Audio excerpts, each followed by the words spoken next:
Namaste and welcome to yet another episode of the Influence Academy with myself, Anusha. In tonight's show, I'm sharing an audience with highly skilled credit advisor with extensive knowledge in buying and selling of homes, has allowed his clients to achieve a wide variety of property goals, who is also a budding entrepreneur with multiple certifications in field of finance, mortgage broking, migration law, and neurolinguistic programming. So without further ado, ladies and gentlemen, let's welcome Mr. Vishnu Prasad Aryal.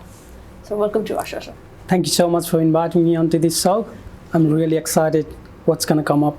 You arrived in Australia in 2007. And so would you like to share your journey in brief, a journey from Shengjia to Sydney? Okay. And what were the challenges in the beginning that you overcame?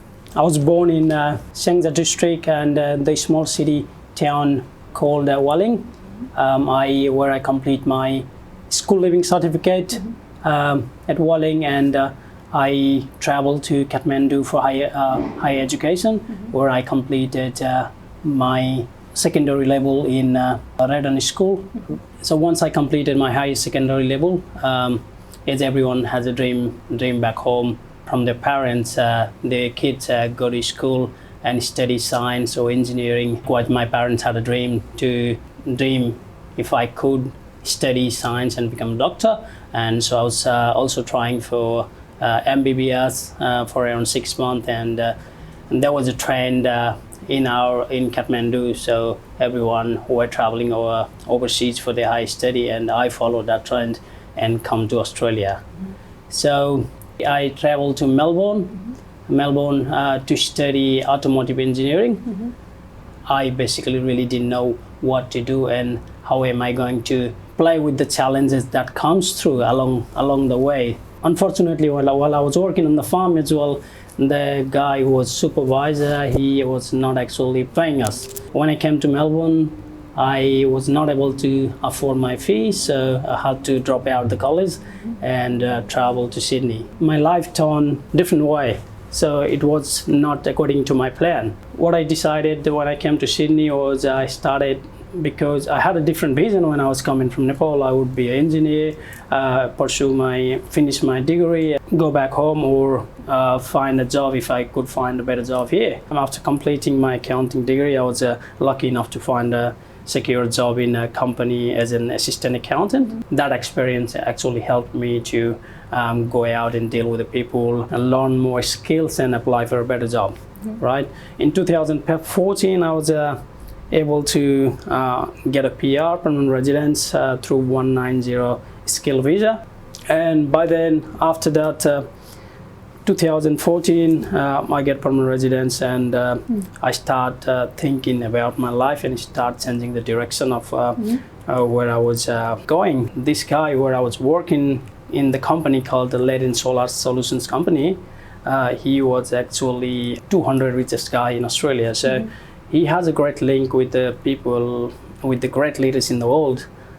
So one day I was lucky enough to meet Richard Branson at his place. So I took his course, 3 days course as well, back then in 2015, and I started my entrepreneurial journey. You were in a completely new environment. You started making connections. I think that's one of the most inspiring thing an individual who's currently in Australia would like to hear.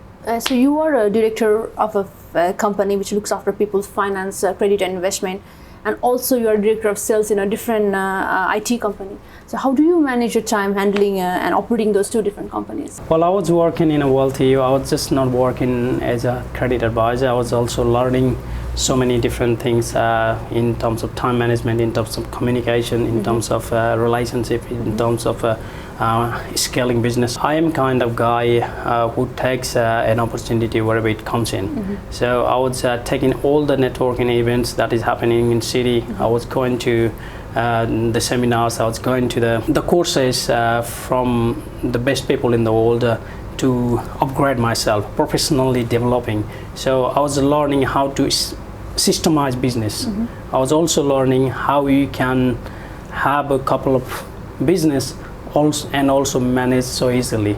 So going back to your question, being a director in the FinConnects and also working in IT, how am I managing time? It's just it's your ability to focus on one task and complete whatever you're doing and moving down on the tasks. So whenever I'm doing the things, I put 100% on anything I do and I move into next tasks. It's just my effective time management skill, I would say. Setting up your independent firm where you could build your own company to educate and empower people is very enriching. What made you compete in a market with your own company, and what are the things that set FinConnex apart from the competitors? The reason behind opening this company is I want to make finance easier, faster, and educational. So everyone who comes to FinConnex, they understand what's happening behind the scene as well.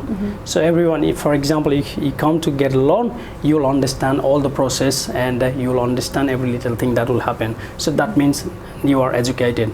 Your clients need to know what is happening. Yeah, that's the first thing. And FinConnex, the name comes from WestConnex. Have you heard of the name called WestConnex? WestConnex is a railway line, so it's a fastest railway line. So FinConnex is finance plus connect, so fastest and easiest process for the finance. That's my goal, and I want to integrate technology in coming future and make the finance so easier. So that's what my goal is in terms of FinConnex. I see that the FinConnex has beautifully crafted advertisements and posters, and the contents of those designs follow a design language, and it makes the company seem more professional. In your view, how important is branding for a company and for its success? To do business these days, social media is really important. As you see, if you are not seen, no one will hear you, right? So it is very important you come out to the market on very strong content. You want to give out client a lot of values. How I want to operate my business is giving a lot of values to the people. Your brand is really important. While you're doing your brand, your logo, it comes very in the first impression. So what colors you are using, it's very important. You want to be consistent. So basically, branding is everything. Branding so beyond is just a memorable logo, good branding increases the value of a company, exactly. Provides employees with direction and motivation, and makes acquiring new customers easier. Yeah, so if your profile is good, your publicity is good, eventually people will come with you to do business. If you value your people, they will value you, right? So if they will do the business who they like, right? So you have to be liked. You don't do it to get liked, but you have to be liked to get the business, right? So it is really important. Could you tell us in brief some informative tips that may help an individual who is looking forward to their career as a mortgage broker? That's a good question. Mortgage broking itself is a very challenging job. You will start a mortgage broking, but you'll end up not having any client for 4 months, 5 months. But you gotta have that courage to continuously do whatever it needs to get that job done. Whatever you can do to get into the market, do whatever you need to do. When you're starting mortgage broking, you will be a one-man army. So you'll need to go out there, do the marketing. You'll need to go out there, talk with the people. You'll need to go out there and talk with the banks, having established a great relationship. You'll need to also deal with a lot of difficulties. You'll come up with a lot of different scenarios you never heard before, and also it's challenging because the banking rules is very different than where you come from. Eventually, if you can go through all this pain, the career is very rewarding. Anyone who is looking to get into this career, this is challenging, but it is rewarding. So what are the initial steps that an individual should take? So the initial step will be getting the certificate 4 in mortgage broking, and once you have the certificate 4 completed, this is around 6 month 6-month course. Once you complete, you can get this education via a few uni and colleges as well. Once you complete, you will need to register through MFAA or FVAA. That's a mortgage broking association. Once you have the code from there, you will also need to get registration with ASIC. In the beginning, you will need to find a mentor for 2 years. and you have to work with that mentor together to get fully accredited broker. Once 2 years is passed, you can start your own, or you can still continue to work with that company.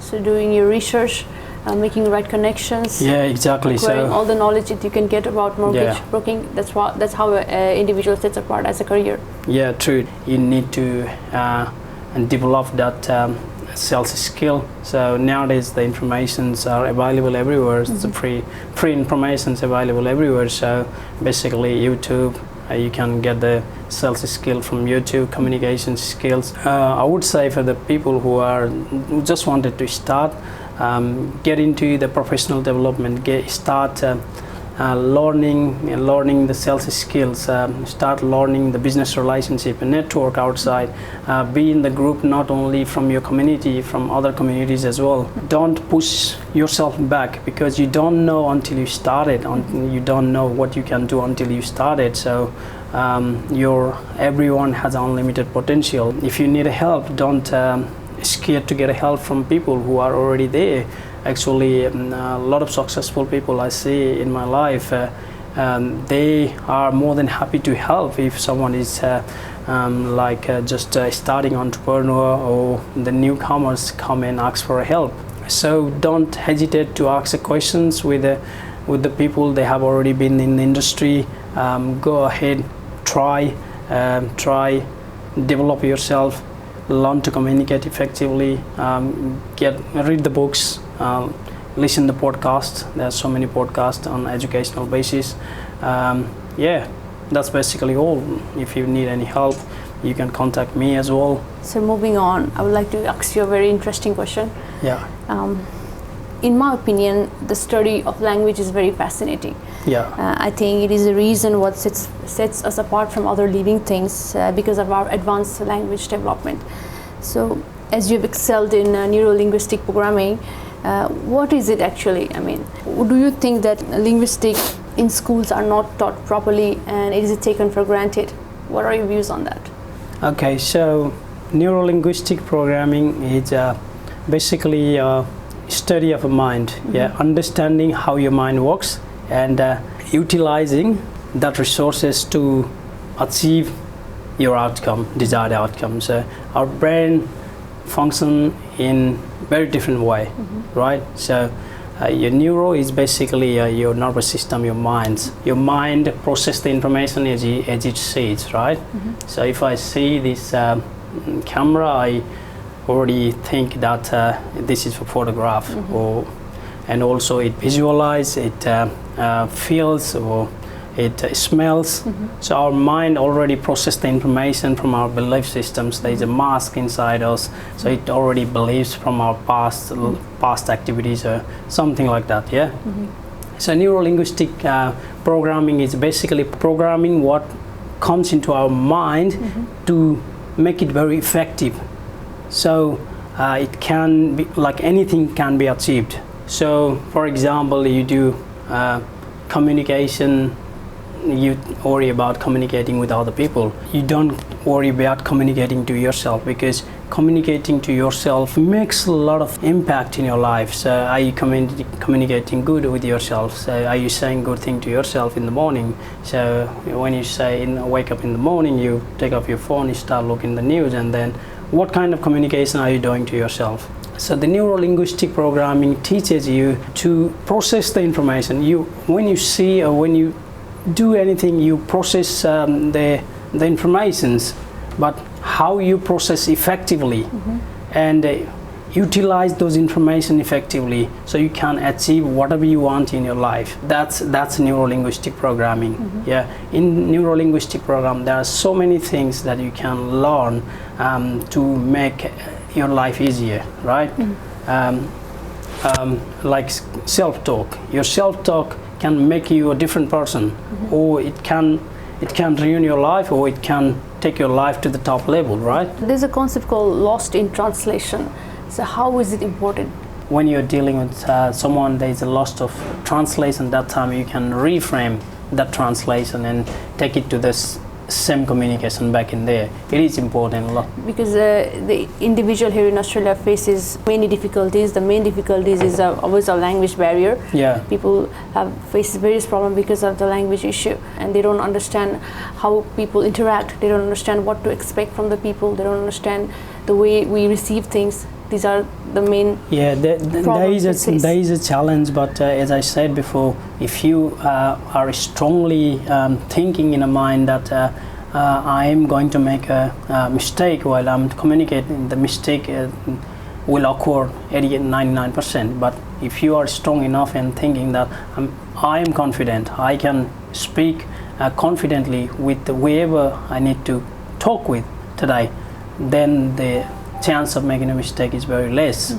But however, English is just a language. As long as your communication is effective enough to understand what you are saying, language should not make any problem. So we should not be worried too much about English as a language. Oh, we make a mistake, what's going to happen? That's not going to happen anything. It's just whatever happened, that person will forget in 5 minutes time. But when you come home, you will say, oh, I make mistake today, oh, what's gonna happen? And you are taking yourself into stress of like one day, one night, that's costing you. We have come to the end of our tonight's episode. So would you like to say anything to our viewers that are currently watching? Anything that we've missed? I would like to thank you, Everest News, for inviting me on the Today Show. I'm really glad that I could share what I have learned in my life, and hope that's going to help many audience out there. There is a trend here, like people will get the general information. Just don't get the general information. Just go and talk to the people who is expert on area of the subject. So if I'm a mortgage broker, I know a lot about mortgage broking, so I can get you the result that you want. If someone is education advisor, and then you go and talk to the education advisor, not to the generalization. I mean, I have a general knowledge in many sectors, but what I would prefer is you go and talk to the preferred people who is expert in the area. And also coming to the international students, it's really important that you focus, you have a goal. You have a goal and you focus on what you want to achieve, rather than just following the time, and don't just go where time takes you. You make your own goal. You become the driver of your life. Don't let the time drive you. Don't let the life drive you, because time is really valuable. In the beginning myself, I wasn't consciously designing my life, so I was not aware what's happening in my life. I was just following where the time was taking me. That's why it took me a long time to get in where I am now. You don't need to follow the pattern. You don't need to go through like what everyone has gone through. You can fast track that career. If you are doing bachelor degree and getting a PR, you don't need to do what the people in the past has done. You can fast track, because you guys nowadays, there is technology, there is so much resources out there. There is no lack of resources. You just need to have a clear goal, clarity. You gotta have a courage, and then your consistent effort will take you where you want to be in life. So have a clear goal, set an intention. For myself, I set an intention every morning when I wake up. How am I going to make my day? What I'm going to do? So I have a daily goal, monthly goal, yearly goal, and 3 years goal. Set up that goal and make it necessity. For example, you need to get permanent residence. You need to get 7 on IELTS. You get it anyway. Make necessity like that for any goals that you set in your life, so you can be wherever you want in your life. Thank you so much for watching. Thank you so much for your visionary talks. I'm sure our viewers are really inspired by your journey, and thank you so much for sharing your valuable time with us today, and thank you for coming. Thank you so much. Glad to be here. Thank you. So on that note, I would like to end tonight's episode. Please stay updated in our Everest News social media channels. Please subscribe to our Everest News YouTube channel. Stay influenced, take care, and above all, stay safe. Thank you.